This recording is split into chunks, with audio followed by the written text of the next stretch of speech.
let's delve into that, buddy. All right. Well, Oregon, Oregon court has decided that they are recognizing non-binary gender as a gender. So that means that that there's not two genders. Okay? That there's more than two genders. And the list goes on and on.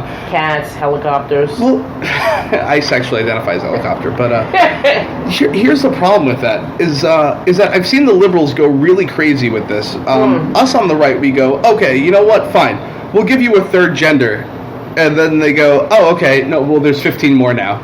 You know, it's a whole give an inch, take a mile thing. It's...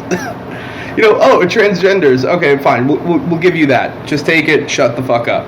And then they go. Oh, they come back with 15 more genders. You know, quantum gender. I was just gonna say that's I'm quantum gender, by the way, for Sal's audience. I don't identify as anything. And no, that's not what quantum gender is. Oh, is it not? No. Oh, sorry. I learned that from you, buddy. No. I've told you what quantum gender is. I learned that from you. Because besides being an attack helicopter as a gender. Quantum gender allows me to be that gender. Because quantum gender is all genders and none at the same time. Exactly. Beautiful thing. It is a beautiful thing. I gotta get over to the county clerk's office. I don't know if I get any money from the government. So okay, so what else? What else was going on with this girl that you didn't vibe with politically, socially? Oh, I don't know. She's a tattoo artist for a living. Aren't they the fucking worst? Are they? They really are. You know, you've had actually experience dating tattoo artists. I have a couple of times. Why don't you tell me yours? Okay. So right now, I don't talk to a few girls at once. It's just, you know, I dig someone here, I dig someone there, maybe a little bit more than the other. My ex, who I don't even really need to consider my ex. We dated while I was over the road, actually. She is flipping out. For the past few months, every single person that she thinks I'm talking to. And a couple of days ago, I blocked her on Facebook. I blocked her on my phone. Well, I didn't block her on Facebook. I defriended her from Facebook. You know how that goes. And she started hitting me up in the messenger about one of my friends on Facebook. And it was just today that I was, it's so funny that you're bringing it up, talking about it. And she won't leave the situation alone. Well, she thinks that is this the chick that you drove all the way out from, like, and you bought, you spent a ton of money on her birthday and she didn't show up? Yes. All right, well, elaborate on that. Yes. Elaborate on the situation? Yeah, you know, okay, give a little background. All right, so I was dating this fairly decent-looking girl. She's not beautiful, but, you know, she's attractive. And she's one of my tattoo artists. I've had a few over the years. I spent probably about $2,500 on her birthday. Got her, like, you know, VIP status at the club that she wanted to go to. Drinks for the night. Everything was all set up. And I was coming home to the tank wash. And I needed to go up to where she lived, which was in Bergen County, New Jersey. Shower and get ready. So I'm waiting for her to come pick me up, which was the usual thing. I go to the tank wash, she'd already be there. Waiting for her to come pick me up, and nothing. So I let a few hours go by. Maybe she's busy. Maybe she's getting ready. That, you know, she's a girly girl. That's how it goes. Well, is that the type of girl you're into? Or what kind of girls do you go for? You go for femme girls, right? Ones with vaginas, like not a neo-vagina. I'm not looking for that. Mm-hmm. I'm looking for a girl without an Adam's apple, really. Well, I'm saying, like, our buddy Soul. Would you ever sleep with her? No, that's my homegirl. I'm saying, okay, let's just say... So, femi girls. Yeah, absolutely. Okay, you gotta have long hair, you gotta take care of your nails. That's what I'm trying to establish. That's all I'm trying to establish. Well established. All right.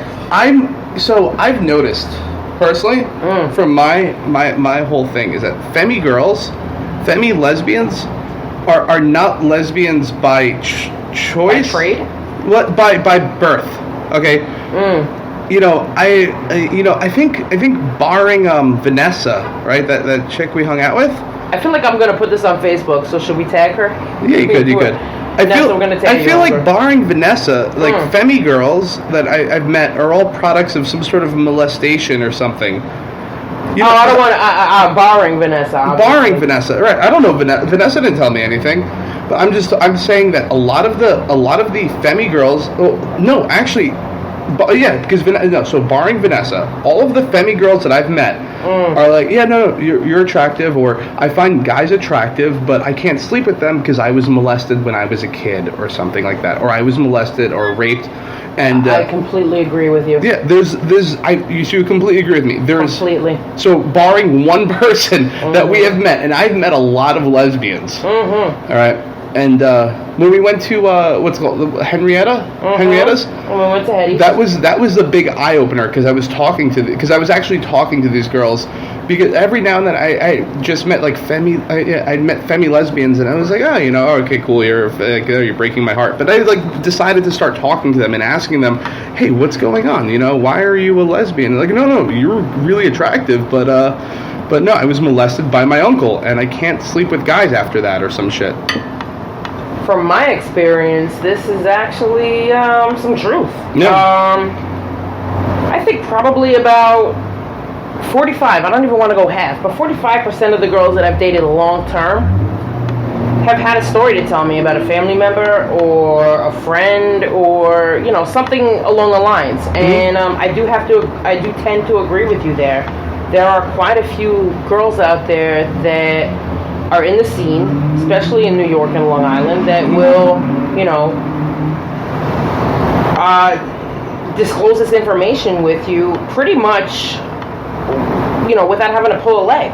Yeah. And I guess that's what you're trying to say is these girls, they're straight girls that can't be straight. Yeah. Based on a situation that they had when they were younger that traumatized them. Well, here's my other thing. I don't actually believe that any girl is 100% straight. See, I think that. What about me? What about me, though? What about you? I don't know. We'll end up. I'm a gold star. I think we'll end up sleeping together at some point. We actually just talked about this. At like maybe 80 when I'm done with everything. It probably won't even be 80. It'll probably be maybe It's gonna be all rippled up. It might be like a year or two. You're not getting anything good here. We might end up sleeping together.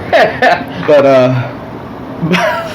it's actually really funny because I do have my friend who I thought was a gold star lesbian, and she really wanted to sleep with me. Who? And I don't want to say her name on here because. Do I know her? Just wait. No, you've never met her. Okay. I should introduce you to her. But no, it was really funny because she came into my room. I was like completely naked, and then the next day she was telling me, she was like, yeah, no, I was really horny. I wanted to fuck. Holy shit! And I just went through this. And we've made out a few times too. Is it really cloudy, by the way? No, it's not cloudy. Okay. No. But no. So I always find it very, very, very funny with the whole lesbian scene compared to the gay scene, where I think that people are born gay, and I'm always trying to figure out the biological influence in it, because I don't think a lot of women are born gay, but I meet dudes, right, that look like butch lesbians. Right. I've seen dudes, and they pull some of the hottest chicks. Hotter chicks than I can pull. And I'm like, what the fuck's going on here? Yeah, let it go for like a couple of hours. See how you feel. No. I'm saying I've seen dudes that look like butch lesbians, that look like you. Right. Dudes that look like you, and they pull. I have one. Sorry. They pull really hot chicks, and I'm just trying to figure out what the fuck's going on. And my friend said to me, "Oh, well, it's because these girls don't feel threatened by him."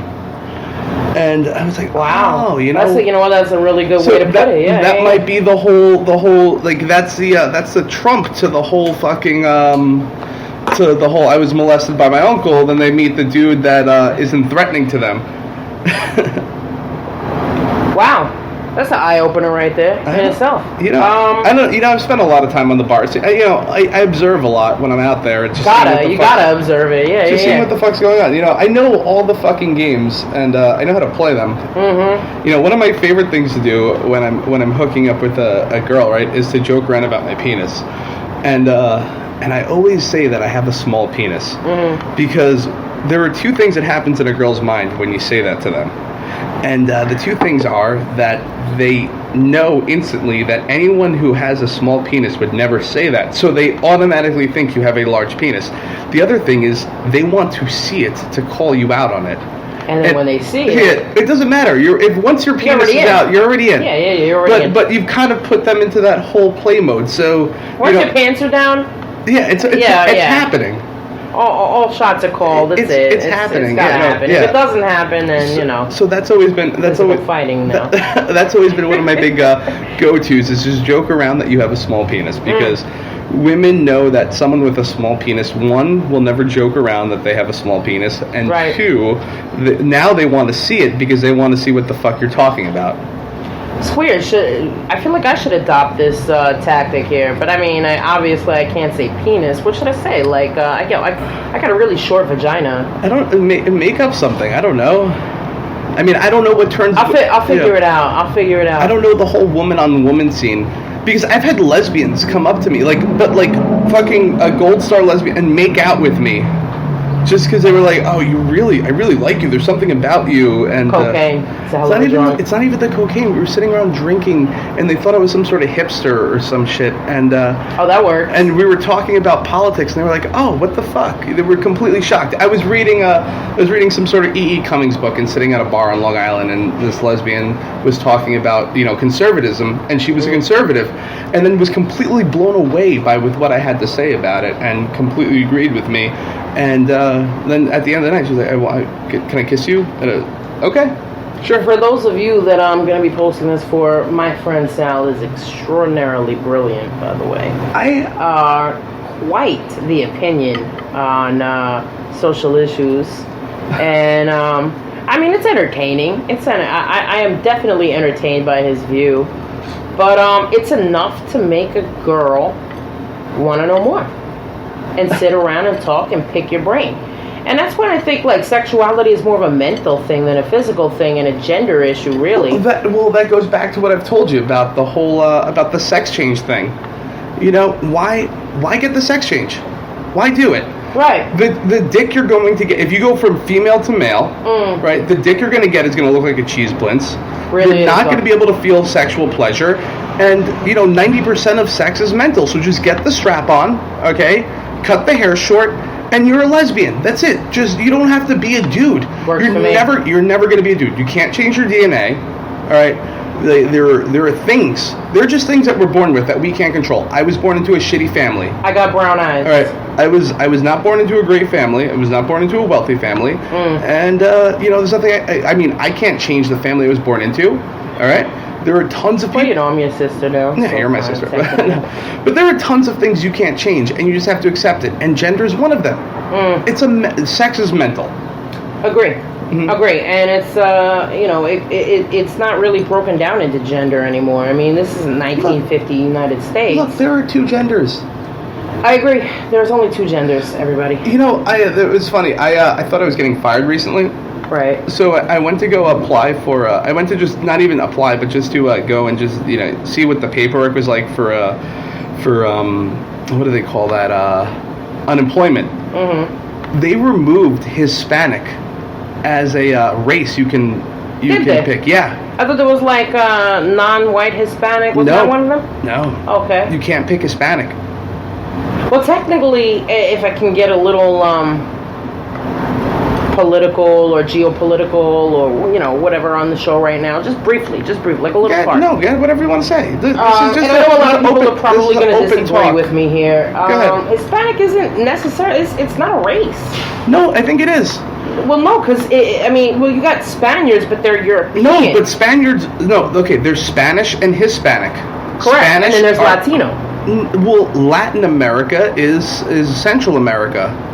Latin America is any part of the New World that speaks a language that is derived from Latin. Is that it? French. People in Quebec could be considered Latin American. I didn't think that's what that meant. No, that's what it means. And Hispanic are people who derive from Central and South America. Hispanics are people that derive from descendants from Spain and Portugal. Hispanics? Yeah, but that's Central America and South America. South America. Yeah, that's what I just said. And the Caribbean, the Spanish-speaking countries of the Caribbean and Mexico. No, because Haitians aren't.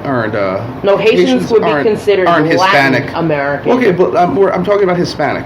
Okay. Okay. What are we getting into here with the Hispanic? No, I'm just saying. That's not considered a race any longer when you're. When I was filling out government paperwork. Yeah. And then back to what I was saying. I honestly look. Well, it's just funny because they're hiding racial statistics. Absolutely. You know, so what do you pick when you're Hispanic and you can't pick Hispanic on some sort of government form